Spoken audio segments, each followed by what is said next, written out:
We all know about the hot flashes, but nobody warned me about the other stuff. What other stuff? That is exactly what this episode is about. So she started describing things to me, and I had no category for any of it. And I thought I was losing my mind. She was not losing her mind. It was perimenopause, and today we are talking all about the symptoms that nobody put on the list. So stay with us. You're going to recognize more of this than you think. Welcome to the Marriage and Menopause Podcast. I am Judy. And I am David. Let's have some fun. All right, let's talk about hot flashes, mood swings. I mean, we've heard of those, right? But what about the electric shocks in your head, the metallic taste in your mouth, the ears that are ringing right now and won't stop ringing? Nobody put those things on the list for me. Not at all. So I'm probably just going to go through mine. And Okay. David, you right now, your job is going to be just to react the way that you actually reacted when this stuff was happening with me. This should be good. All right, electric shocks, zaps in my head, just so random. It just made no sense. Often I would get these just before like a really big hot flash, and sometimes there was no rhyme or reason. I would just get them. They were so freaky and so completely random. They weren't loud, they weren't anything, but again, it was just really freaky to feel like electricity running through your head, zapping you. Like, I remember you describing them, and I remember thinking that cannot be real. For instance, I have these things that happen, but they usually only happen when I'm asleep. The dogs. And what happens is I'll hear like a loud noise, or speaking of the dogs, I'll think one of the dogs has let out a bark and they haven't let out a bark, but that's totally different from what you were explaining. Yeah. And it sounds like, when you initially told me about it, I was like, that sounds like something you read online while you were awake at 2 a.m. And it probably was. It probably was. But it's something that's a known perimenopause symptom. It's not really talked about. It's called head zaps. And it just feels like all of a sudden your head gets a little lightning discharged in it. It's a little scary and pretty unsettling. It's not what I would actually call like painful, but it's freaky. I get migraines and I would get them on the same side of my head as like I would get a migraine, but I would also get them kind of where my neck connects to my head. And it was just strange and not at all very pleasant. So that sounds, again, like something you read online at 2 a.m. Yeah, it really was. So there is a whole other symptom that was weird and freaky, and I still get it sometimes. It's the metal taste in your mouth. It tastes like you're eating a battery or aluminum foil. You know when you try to chew foil when you're a kid? Yeah. It's kind of like that, but it's Put not. your tongue on the 9-volt. Yeah, but it's not shocking. It's just the taste of it. It feels like you ate a penny or something. It tastes like that. And it's just super unpleasant. Yeah, and you stopped eating certain foods because of that. I really did. And I think what it was is everything just tasted wrong or off or weird. Like all of my taste just changed. It was just strange. Yeah, I did not know that ears had anything to do with hormones. That is another symptom. My ears are ringing right now. It's because I'm low on estrogen because I get my pellets next week. And probably 1 to 2 weeks before I get my new pellets, my ears start to ring and they itch. And they get like extra wax in them, which is really weird for me. I use Q-tips and I've never used Q-tips, so it's just one of those weird, strange things. Fun fact, your ears are lined with estrogen receptors. So when estrogen is low, all kinds of weird things happen. Your inner ears, like it all just goes haywire. You just have nothing. I don't know where to go with that one. The funny thing is nobody really does, and I think that's actually the whole problem. My fix for this, my fix for all of this, like I had a couple of different fixes. Like for my ears, I just have a fan on at night.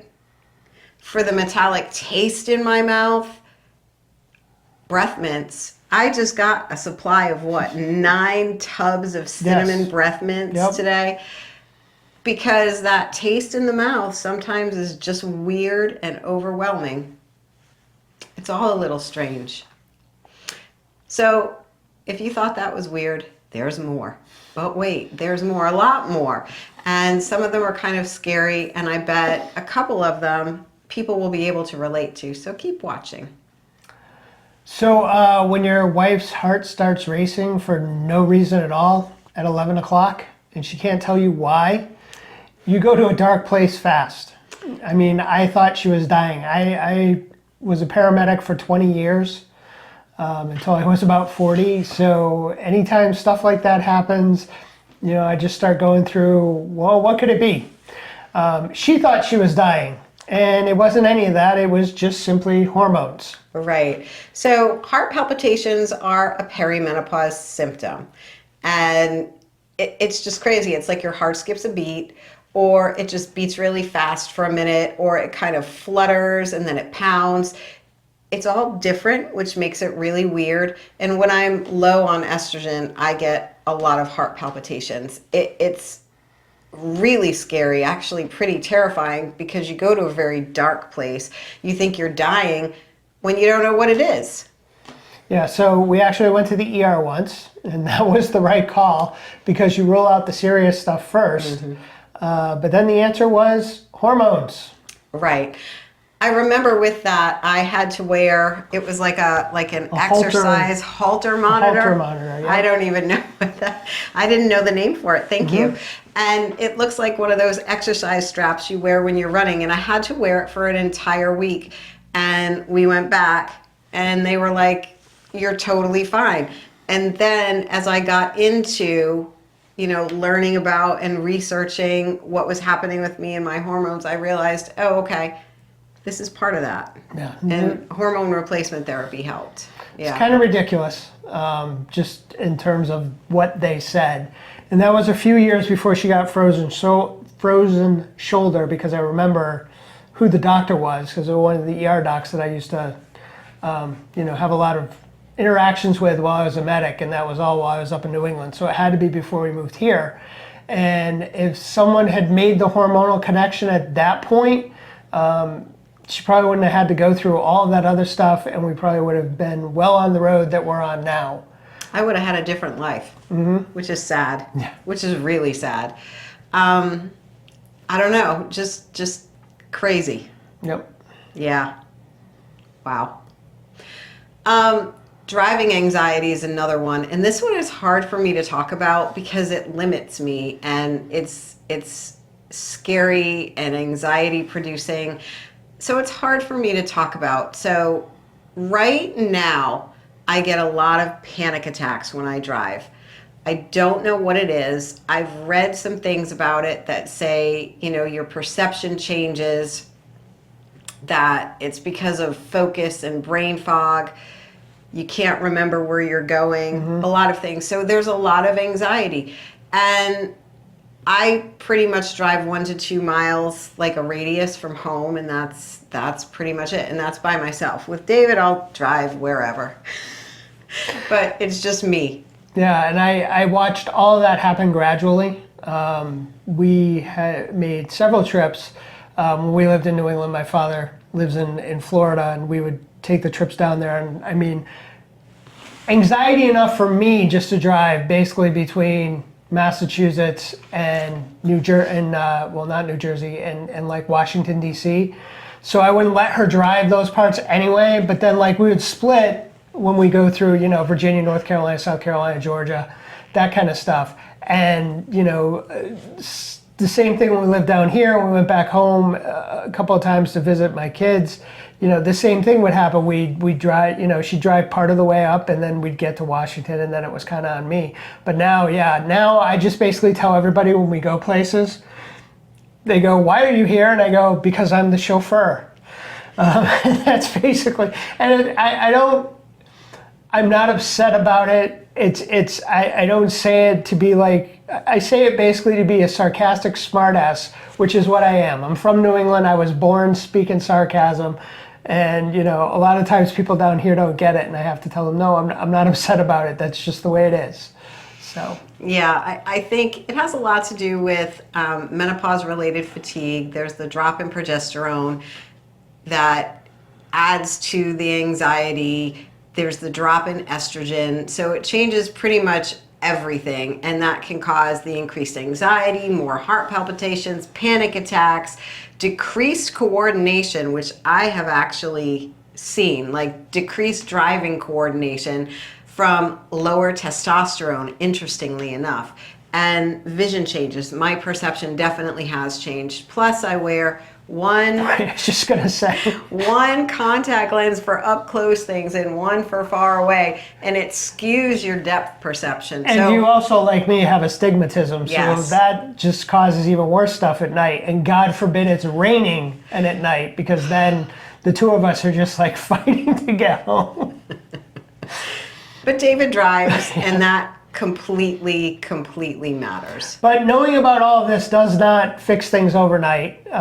What it did, though, was knowing about it, changes how I responded to it. I didn't get upset about, I don't understand.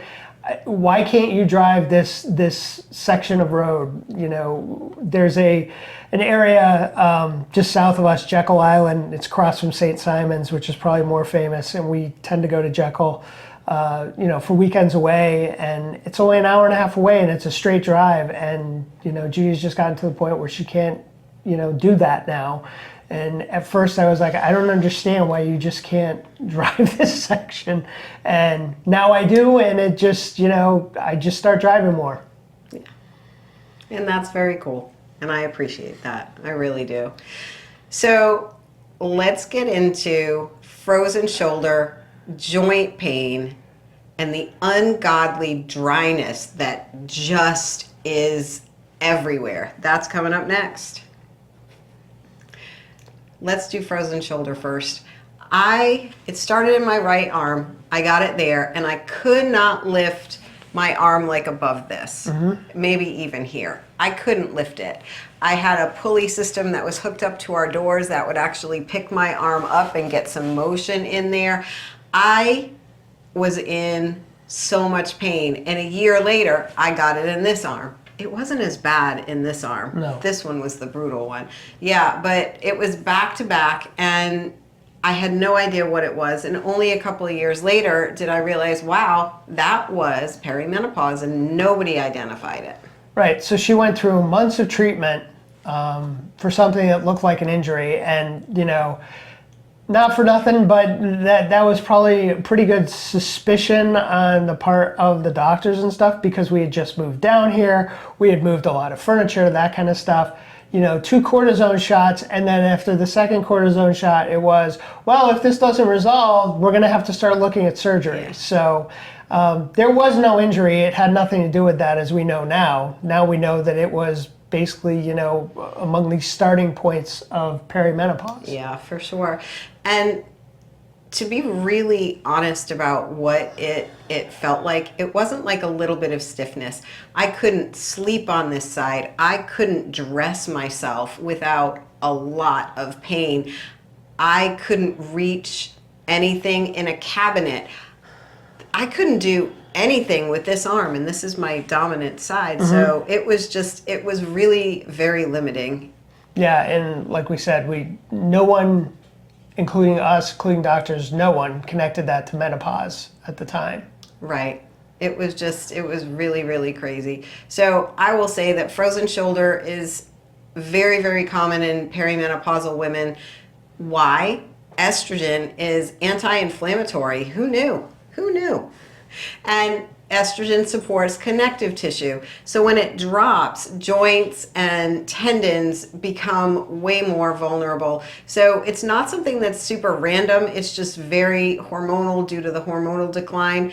And it's very rarely ever presented that way in the medical community. Yeah, so 2 arms back to back, years of treatment, and the root cause was never part of the conversation until she found it herself. I mean, exactly. And that's the whole problem in one story, right? Yeah. Yeah. That and my difficulty pronouncing conversation. So next up is what all of this does to a marriage when you don't have the words for it yet. And what did we do about it? Yeah. We had to come together. When you don't know that your body is doing something real, you think that you are completely like malfunctioning for sure. And when your spouse doesn't know either, they think so too. And that is a really lonely place to be together. Yeah. Yeah. And the symptoms spiral from my side. Basically, it looked like she was anxious all the time. Like everything would just kind of set her off and could potentially lead to a panic attack. She was physically uncomfortable. She would pull away, when I went to touch her, not because she wanted to pull away, but because she was in pain. And I couldn't connect any of it to any kind of cause. Mm-hmm. And for me, I couldn't explain what was happening. I didn't understand any of it. It was frustrating, it was scary, it was panic inducing, it was very stressful. So everything just kind of always, I feel like, came out the wrong way because I couldn't figure out what was wrong with me. Right. And the mistake I made was treating those symptoms like they were some kind of mood or like it was a change in her character. And, look, you could manage this if you just tried harder. You have to do more PT. You need to go see the doctor. If they're talking about surgery, maybe we got to explore that. So it was that kind of stuff and not just, oh, wait, these are things that probably aren't controllable and things that we're going to have to find other ways to deal with.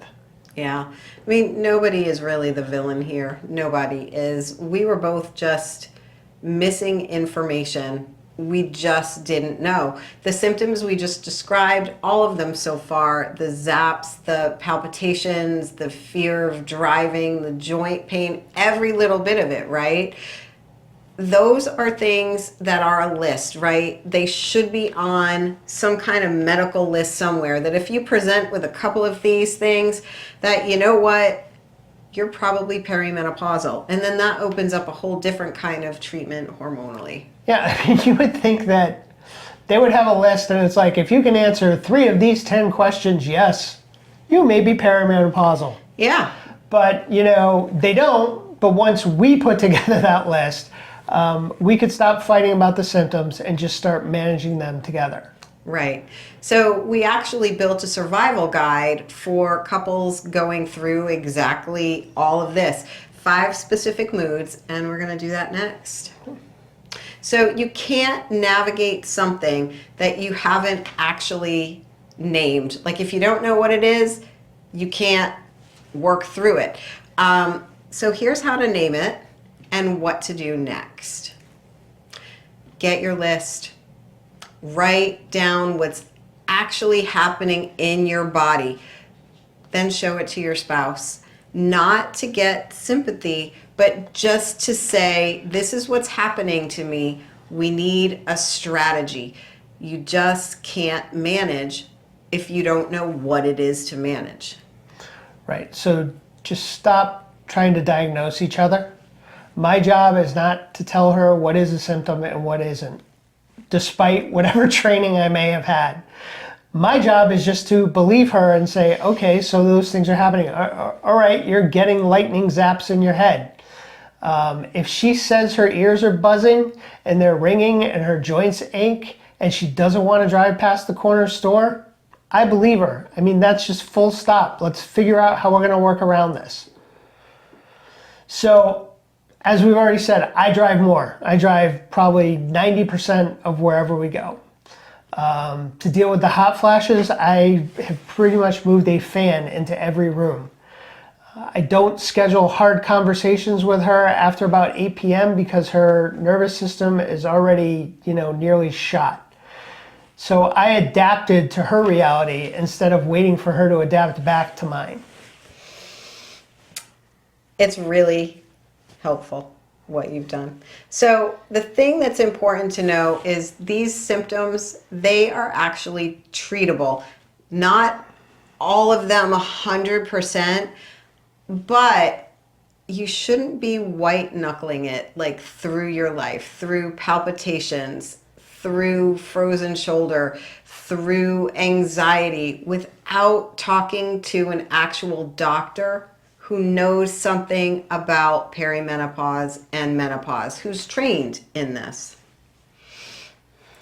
So I will say shame is a big thing. The driving anxiety is the one that I am probably most embarrassed about, right? Because it's in my head or something. It feels like, and I should be able to control it, right?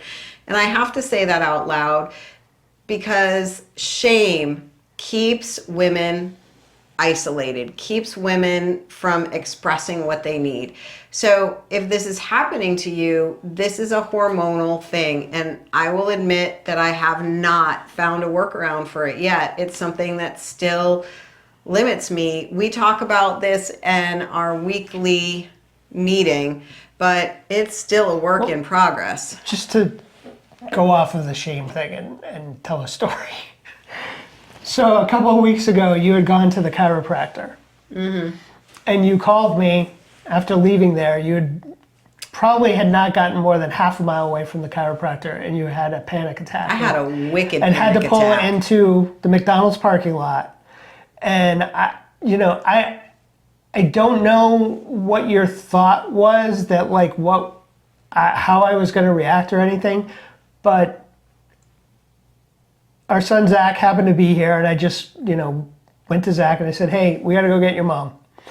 And he didn't say anything. He didn't, react to anything. He said, "Okay, let's go."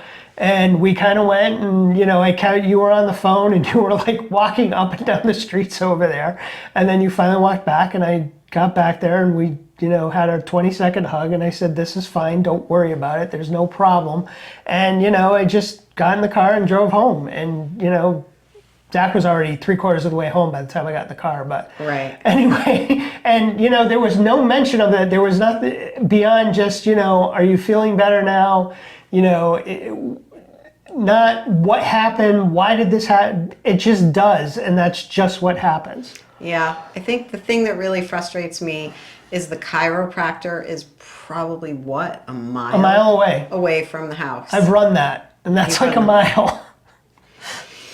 And I'm safe. And if Zach hadn't been home, because we both work from home, we both, we go everywhere together, so we only have one car. If Zach hadn't been home, I would have just jogged over there.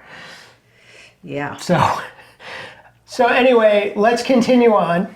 And we're going to talk about the weekly meeting that we have that turns all of this into a system that Judy and I actually run together. It's really good. It's 15 minutes a week. And it can stop symptoms from becoming resentment. And here's exactly how to run that meeting.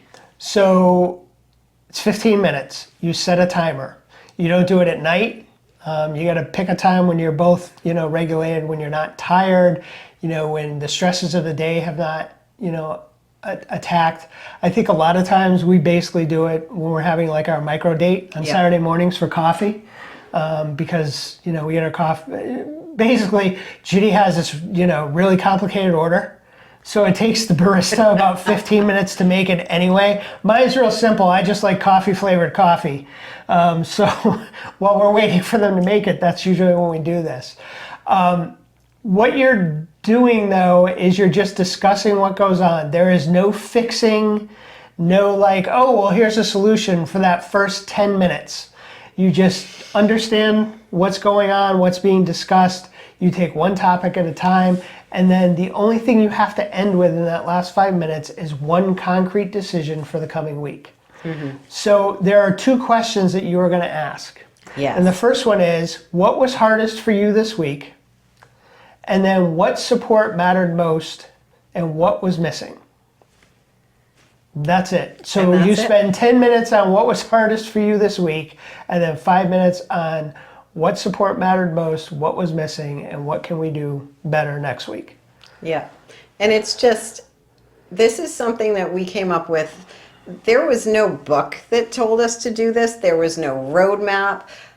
But we realized we needed to check in, and so many of these symptoms were so all-consuming that we had to talk about it. And it was just a way for us to kind of come together and deal with these symptoms that at that time were actually mysteries that we had to research, that we had to connect, that we had to figure out on our own, because the medical industry was treating me like I was pieces, not like a whole person. So this meeting is how we stopped letting the mysterious symptoms run our life, and we connected and started dealing with them together. The way I kind of look at it is this, like during the pandemic, we had projects that we did because, we were kind of stuck in the house and there was nothing else to do. So we like completely refloored half of our first floor and painted and built a couch and some other stuff. And we call those all our pandemic projects. Yep. Well, what this meeting does is it turns those symptoms into our new project. So instead of Judy having to deal with something and me just reacting to it, we're both looking at it and we're both trying to find solutions to what happened this week, what helped, what made it worse, what makes it better, and what are we going to do next week to make sure that these same things don't occur, or if they do occur, that we deal with them better. Yeah, it just took it out of the mystery category and just like put it on the table right in front of us, and really just having it right here and knowing that it was a thing made it a completely different dynamic for us. And that's the next thing we're going to talk about, which is the teamwork that's actually going to get the two of you through this. And here's the truth. Perimenopause does not care about your marriage. It just moves in like that smelly roommate you want nothing to do with.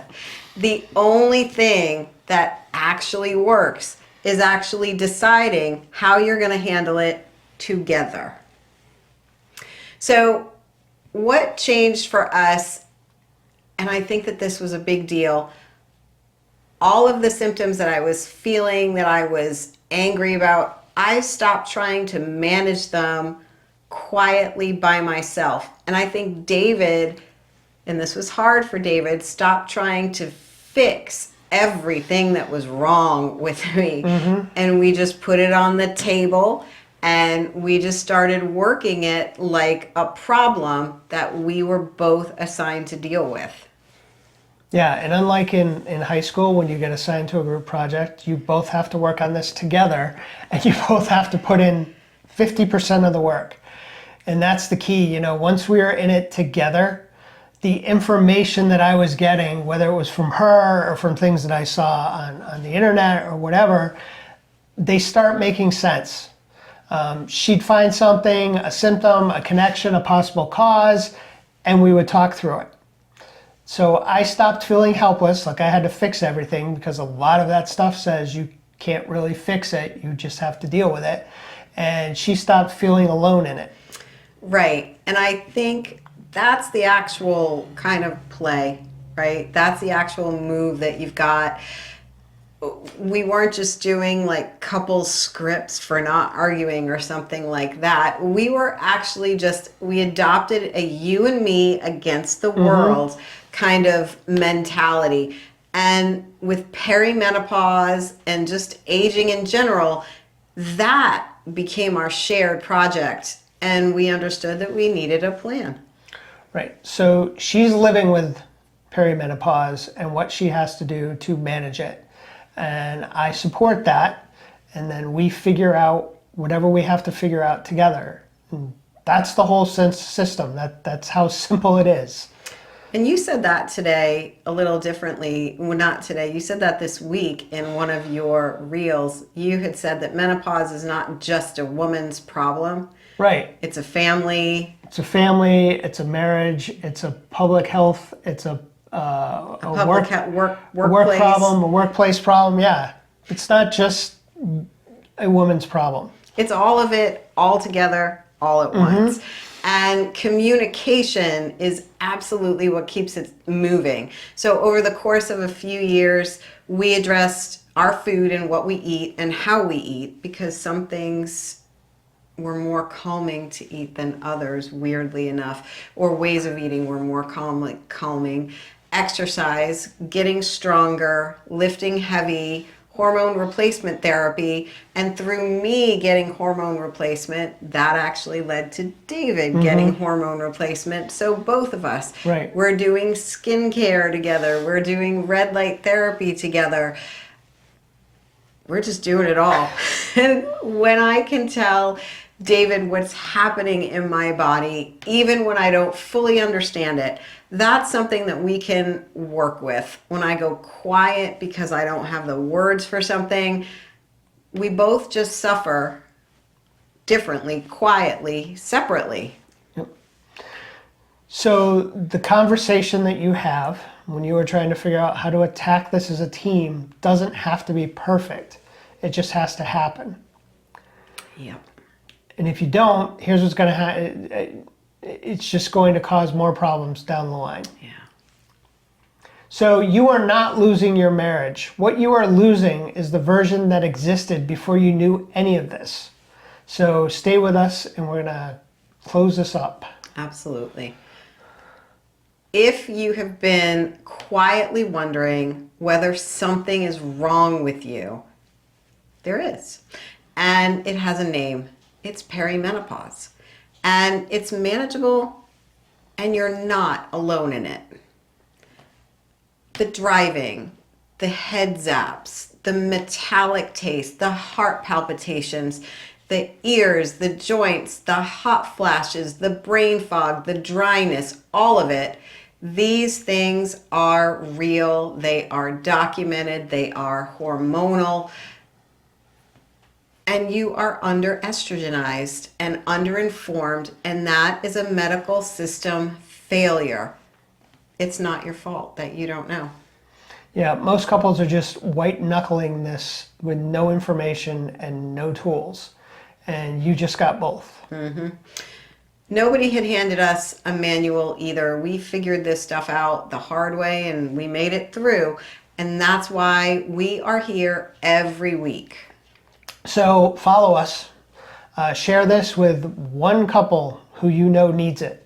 And that's how this information is going to get out to the people it's actually going to help. I am Judy. And I am David. And wherever you are on your journey, you don't have to walk it alone. We'll see you next time. Our couples playbook for managing menopause is linked in the description. It was built exactly for this conversation, so check for it in the show notes.